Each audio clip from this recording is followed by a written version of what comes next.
My niece's best friend just FaceTimed me. She misses my niece.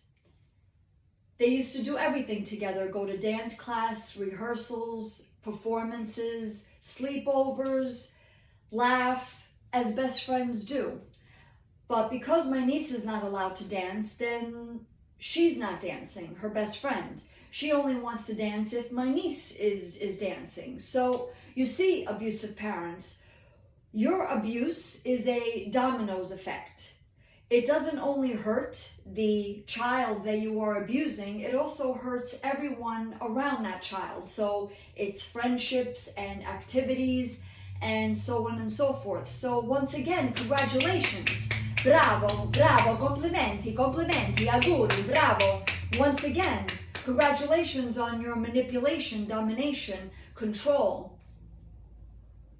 So I did my best to console my niece's best friend, to comfort her and say that they will see each other soon and that I'm working as fast as I can. Because you see, in an Osso Safe certified property, none of this shit would be happening. None of it. Yeah, Osso Safe parents don't operate the way abusive parents do.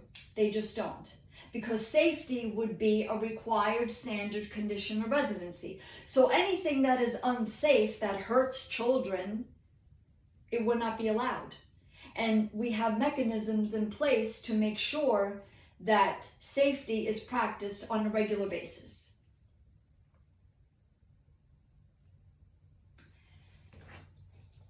Mirror, mirror on the wall, who is the ugliest of them all?